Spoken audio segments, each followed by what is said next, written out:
right, good afternoon. Welcome to our biweekly update. My name is Emily McKinley. I'm one of the deputy chiefs for Louisville Metro Police Department.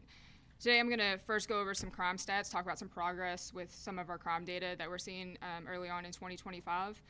I'm then going to refresh everyone about our crime strategy that Chief Humphrey put out late last year for 2025. And I'll give some feedback from the community that we're getting from the survey that we did as a part of that crime strategy. But first, I don't have a slide for this, but some of the weather-related stats for today. Between midnight and 1 p.m. today, we have had or responded to 60 non-injury collisions. We responded to 6 injury collisions, as well as 26 reports of stranded motorists. There was a short time period where we went to a state form response where if you were involved in a collision, we asked you to work with the other party and complete a form online in lieu of an officer responding. We've now returned back to standard operations, so we are not under the state form procedure at this time.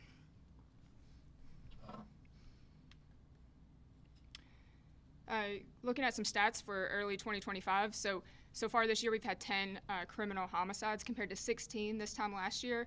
So we're seeing some positive results there, a 37.5% decrease. So that's good. Those are encouraging numbers to see. We hope to continue to see that trend as we progress throughout the year. Same for our non-fatal shootings. We've had 24 compared to 37 this time last year. That is a 35% decrease in our non-fatal shootings. So we continue to see violent crime go down. That is good news. Our officers are doing good work. The community is helping in that effort in keeping crime down and working with our officers. So it's encouraging to see those results. Our carjackings seem to remain the same as this time last year, but we continue to work on those efforts in reducing all of that crime. Just a reminder, last year we put out our crime strategy for last year. It talks about 3 different fronts that we're going to be working on this year. So data responsive policing, like what's happening right now. So that's where are the burglaries, where are the robberies, where are the shootings, and how are we deploying our resources. The second front is focusing on violent offenders, continuing our efforts to arrest those who need to be taken off our streets, who are committing the most violent crimes, who are possessing guns they shouldn't possess, and focusing those efforts on our violent crime. And then sustained focus improvement. So focusing on specific areas that we've identified that have the greatest opportunity for improvement to make those areas feel safe for the residents and the visitors of those areas. So enhancing the quality of life, working with other metro agencies to improve those areas. When we put out our crime plan, we also included a community survey. And we had over 1,000 people respond to our community survey. And we're getting a lot of feedback now. We're putting together a comprehensive report that we'll release publicly here in the next few weeks. But just to give you all a preview of that report. So one of the questions was, when it comes to the threat of crime, how safe do you feel in your neighborhood? And we're seeing that over 85% of the people who responded indicated that they feel somewhat safe or completely safe. And only 15% of the people said that they do not feel safe at all. And those are the people that we're going to focus on. We want that number, that 15%, to reduce. So we'd like to see that number reduce over the next year. And so we'll do another crime survey throughout the year and at the end of the year to see how those numbers change. What types of crime are people most concerned about? And we're seeing that most people are concerned about violent crime, whether it's murder or gang-related crime or street robberies. That's what people are most concerned about, and that's what we're going to focus on, and that's what our crime plan reflects.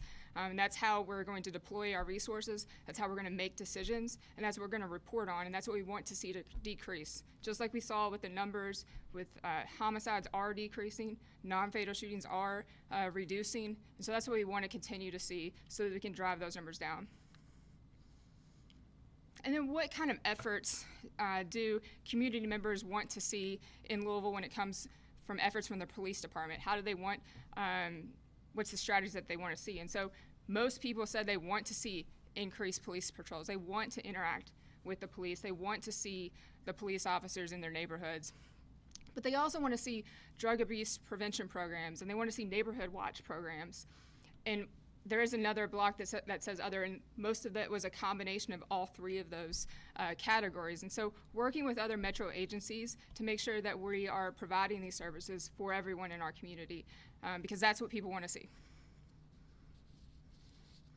Again, so these are just a few of the data points in the survey that we sent out at the beginning of our crime plan initiative. We're working on putting a comprehensive report together that will include more data points, and we look forward to sharing that with everyone here in the next few weeks. I'm now going to turn it over to Lieutenant Les Skaggs of our homicide unit, who's going to provide some updates on recent homicides.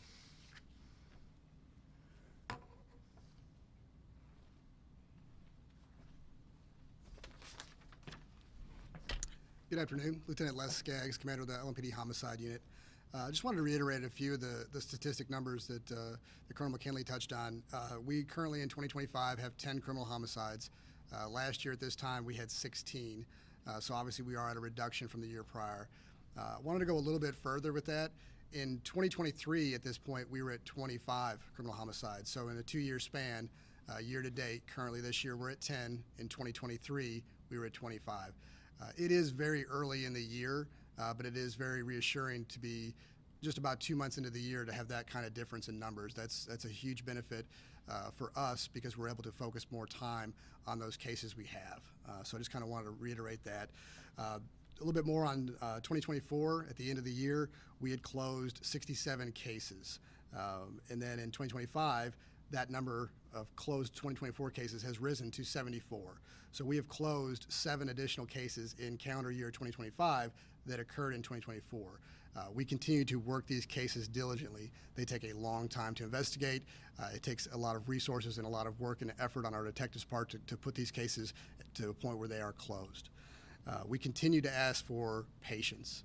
That is a very hard question to ask of victims' families for patience, but these cases, they take a lot of time. Families want justice, they want resolution quickly, and we wish we could give that to them. Unfortunately, due to the circumstances of this type of investigation, it takes time.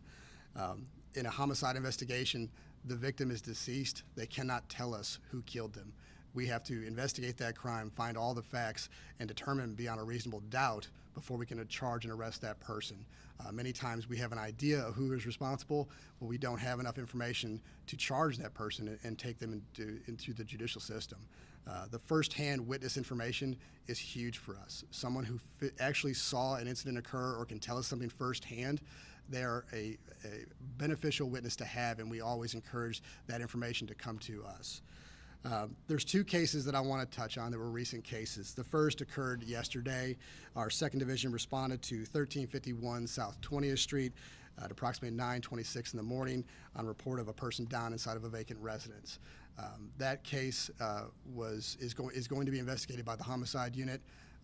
It is related to an Operation Return Home that we had issued on February the 11th. At this point, the family of the victim has been notified.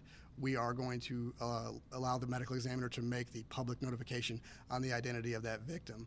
But the homicide unit picked up this case back initially as a missing person case. The missing persons unit is part of the homicide unit. They did an outstanding job beginning to investigate this right away.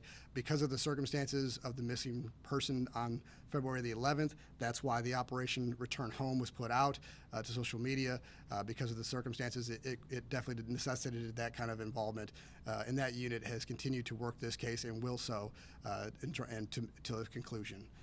The other case that I wanted to discuss was the homicide of Officer Michael Wada. We are still actively investigating this case. We are going to continue to plead with anybody who saw Michael on Saturday, February 15th, to come forward. If they spoke to him, if they saw him, if they saw someone matching his description in the 2700 block of Cedar, black male, thin build, wearing a green shirt, blue pants, and athletic running shoes. That was the description of Officer Wada. So again, if anyone saw Officer Wada or someone matching his description, please reach out at 574 LMPD and let us know. Thank you.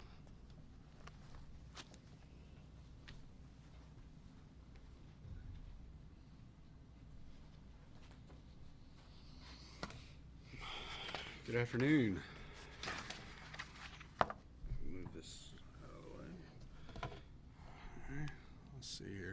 right, so my name is Sergeant Aaron Browning. I'm with the Louisville Metro Police Department SWAT team. I am a current team leader on that team. Today we're going to talk about a call out or a SWAT response that we had last week at 1305 Bridget Drive. But before we do that, we're going to discuss our decision-making process, so that way you guys have a guideline on how we respond or how we react or why we do the things that we do. So if you look at the screen, PI2 is the acronym that we use for our decision-making process. I look at this as a guide. All right, it helps us decide on what's priorities and what equipment and what tactics that we're going to use. So the first one's going to be safety priorities. I know you've heard the chief speak of this. For those of you all who don't know, it's going to be who doesn't have the most control of the situation that we're in. So if you look at the person who has the least control, it's going to be a hostage or a civilian. Then it comes the officer, and then comes the suspect. And so one thing that I want to note on the safety priorities, and specifically related to our 1305 Bridget, we had no hostages. We had civilians in the area, but when we get to it, it'll make sense. But we had officers and a suspect. And I want to make this clear that the officers are higher on the priority list, but that does not negate the fact that the suspect's life doesn't matter. We do care. That's why we do the things that we do.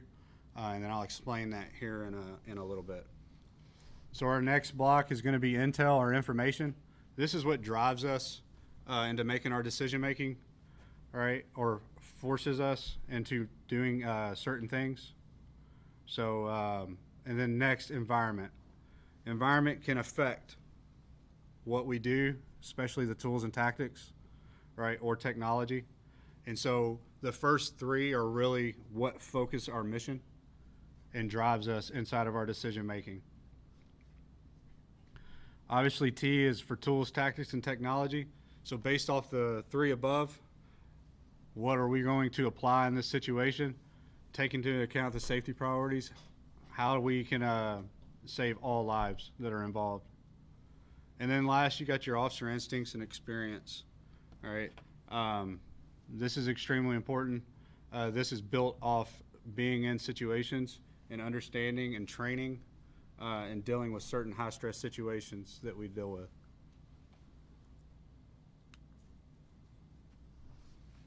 All right, so now that you have an understanding of PI2 or our decision-making process, we're going to start walking through the SWAT response at 1305 Bridget Drive. All right, our 3rd Division Detective Unit conducted an investigation at this location. I think it was starting on February 9th. Through their investigation, they were able to obtain an arrest warrant for wanton endangerment first on the suspect that lived at this location. And they applied for and were granted a search warrant. This individual had a mental inquest warrant as well, and an unserved emergency protective order that stemmed from their investigation and the incidents that occurred on February 9th at that location.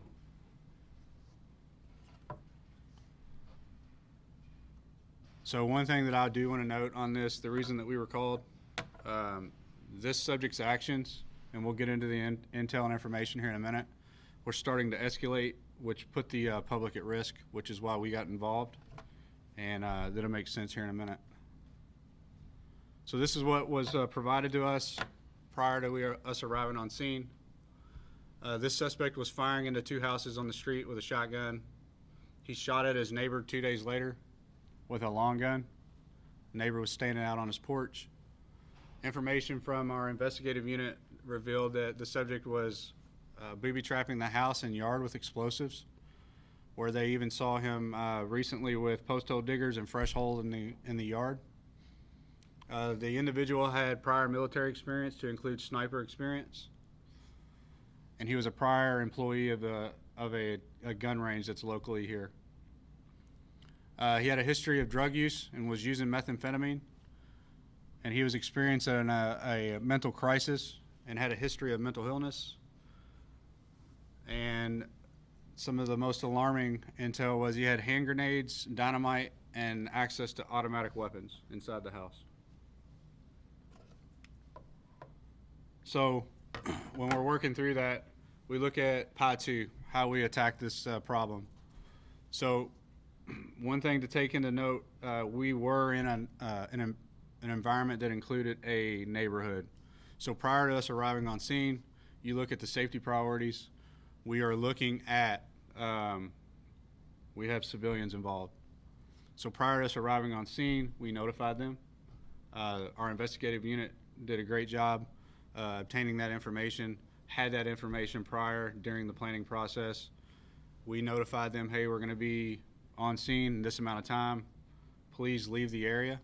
If you do decide to stay, this is what you need to do inside of the house. You need to be the furthest distance away from the location due to the explosive threat and him shooting at neighbors.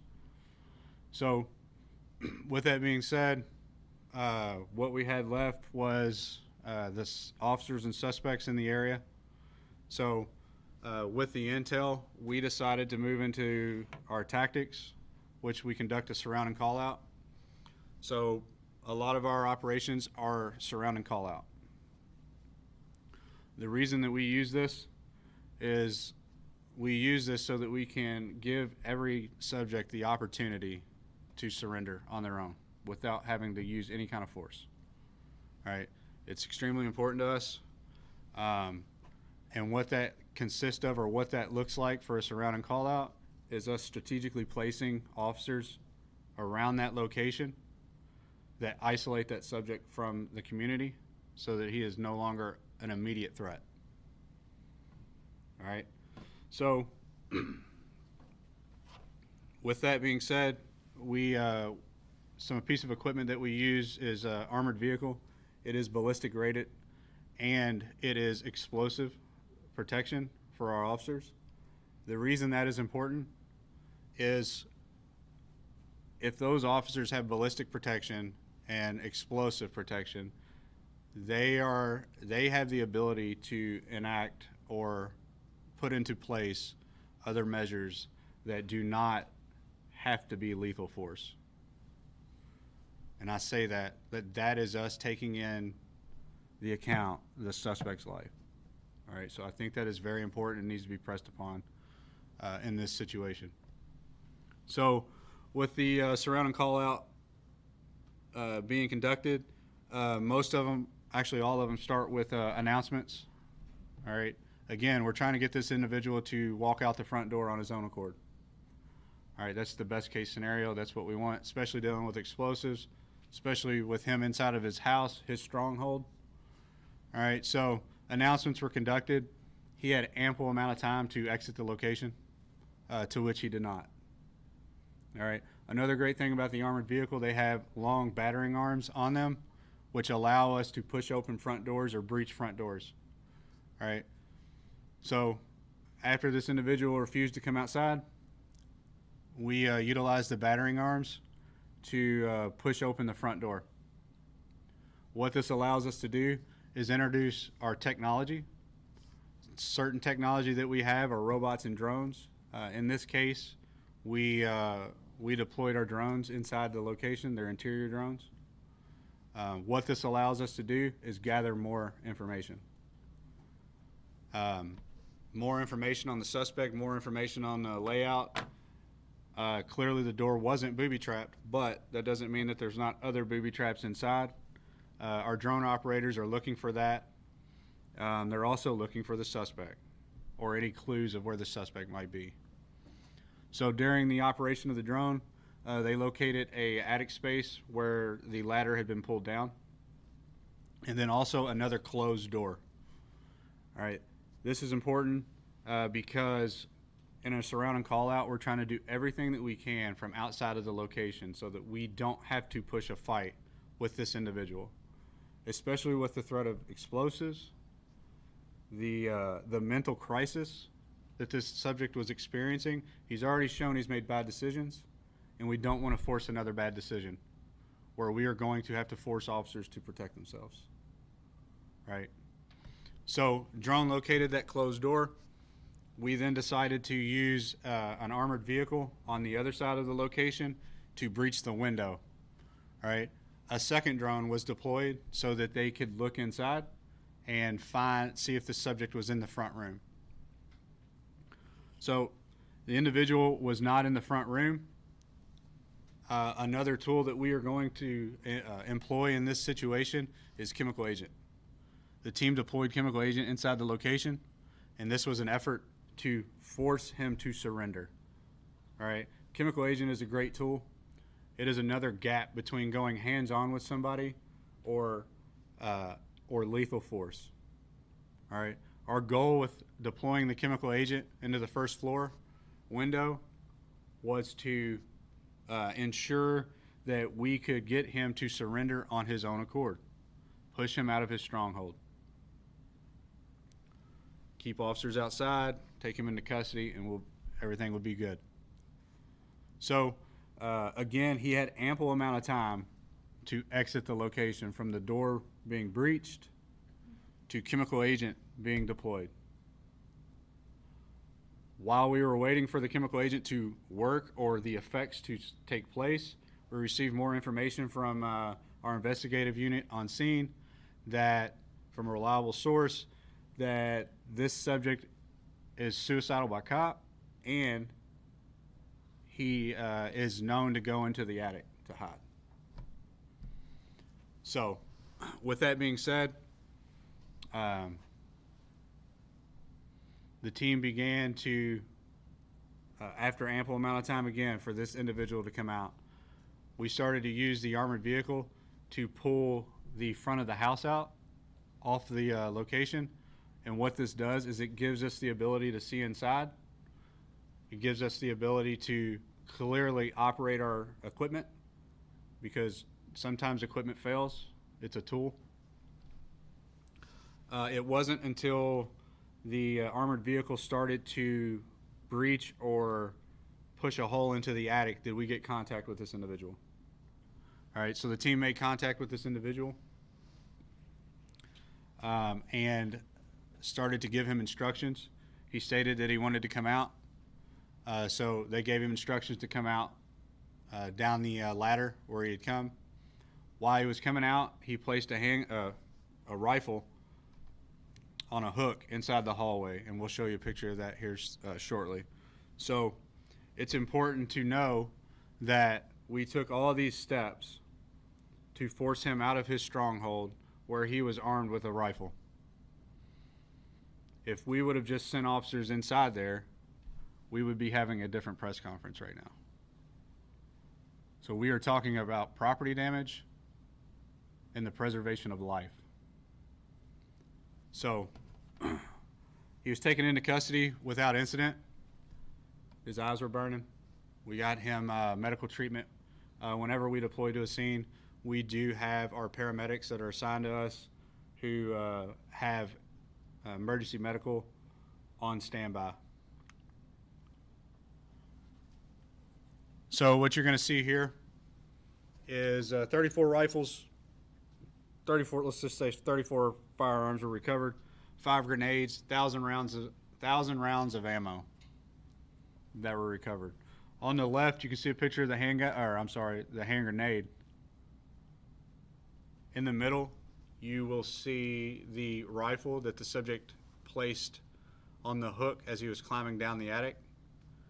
And on the front, on the right, you will see where we pulled the front wall off in the attic space where we had contact with him. So again, one of the things that I want to do, I want to give a shout out to the team. SWAT's mission is to save lives, and no doubt the actions that they took that day, they saved that man's life. I'm proud to work for them as their team leader, as one of their team leaders, and they're doing the hard work every day. And so there's no doubt in my mind that they saved that gentleman's life. So again, we're talking about property damage and not the loss of life. So that's why we did what we did, and I hope you have a better understanding. Here's some more firearms that were recovered, to include high-powered rifles. And this is an overview of the house.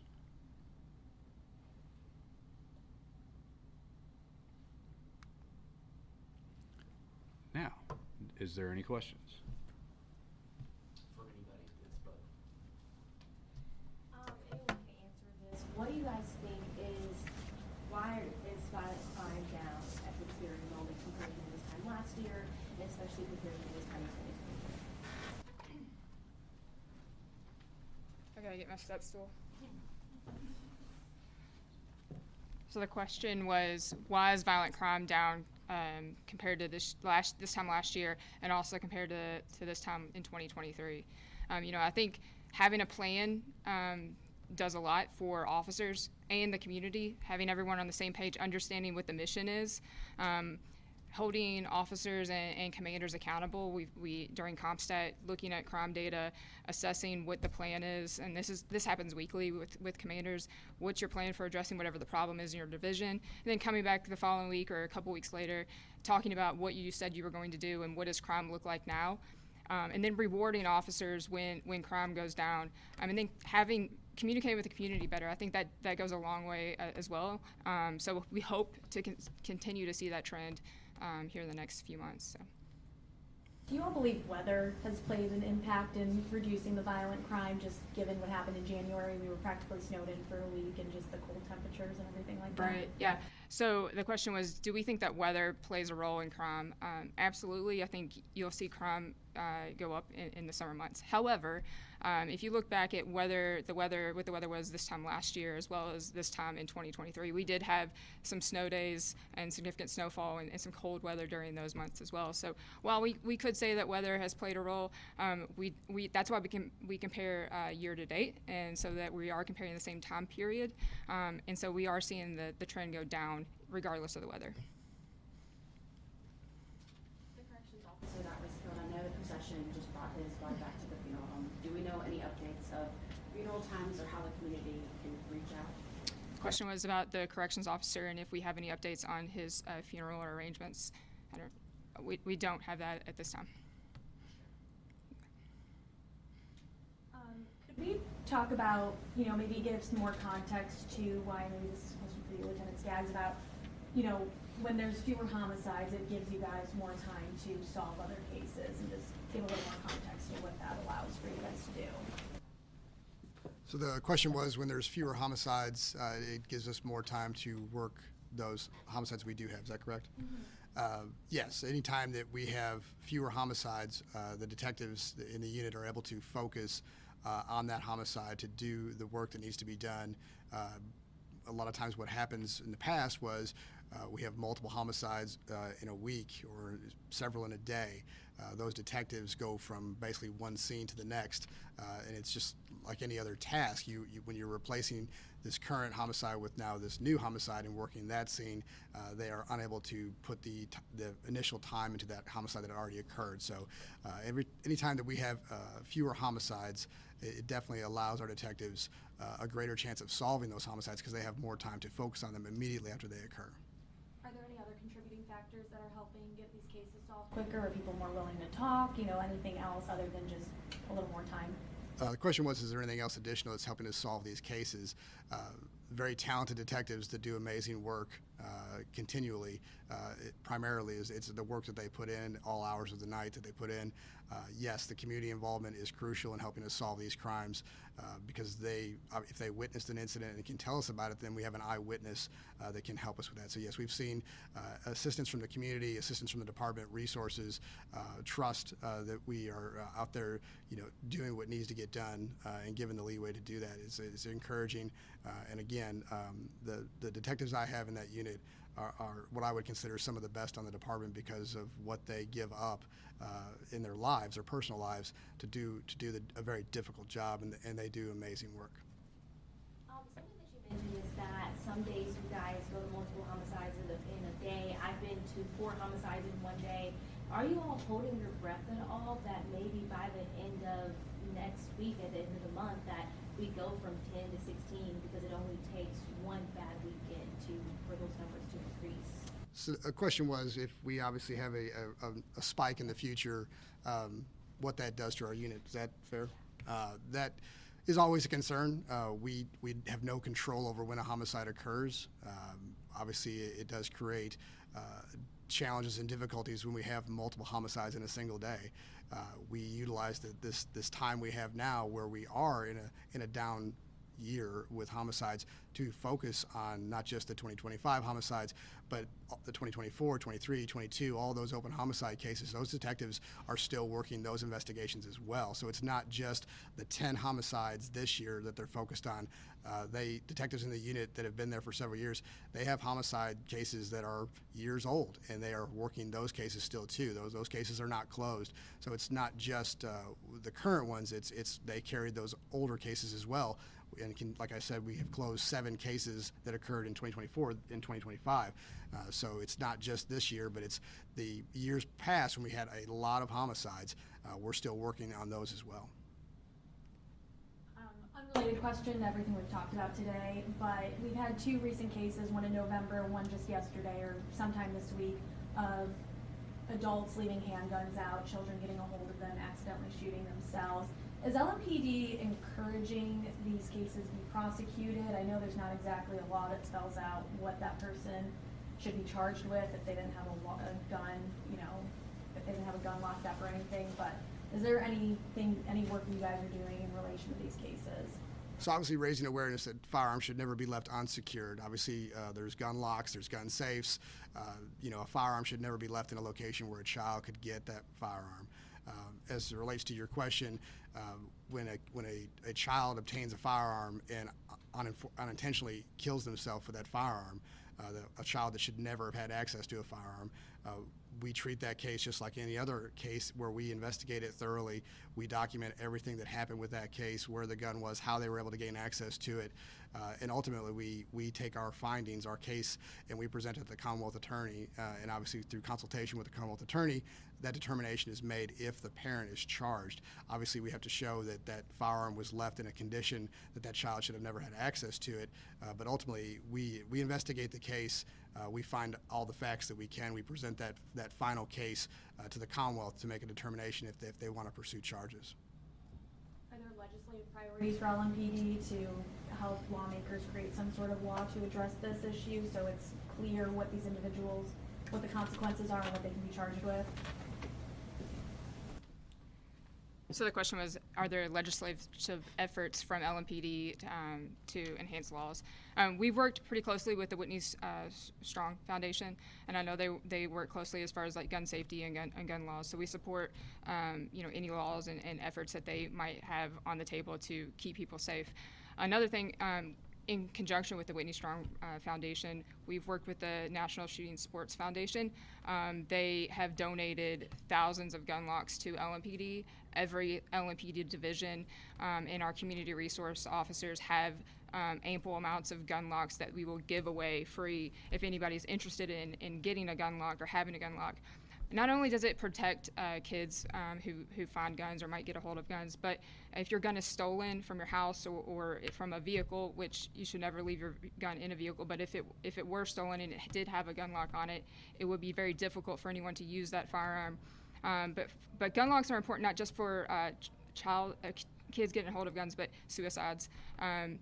Oftentimes there are split seconds between making that decision of pulling that trigger in a suicide, and if you keep your gun with a lock on it, just the time that it takes to unlock that gun might be the time that you need to change your mind. And so preventing suicides is important as well. Suicide is up this year. I do know that. And so mental health is a big issue in our community as well as all communities. But gun locks are important, whether it's protecting kids, keeping guns safe from getting in the wrong hands on the street, or protecting yourself or others from suicide. One last question from me. I know you guys are saying you want to increase your presence within the communities. Are there any community events coming up where people will see you out and about in? The question was about community events coming up. We can get you a list of those. I don't have the dates off the top of my head right now. So.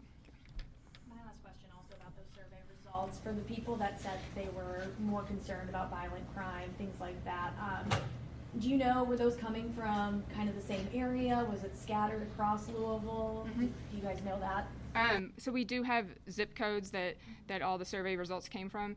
And again, we're in the process of putting together a comprehensive report from that survey. And so that data will be included in there as well. That's it. Thank you. everybody. Thank you.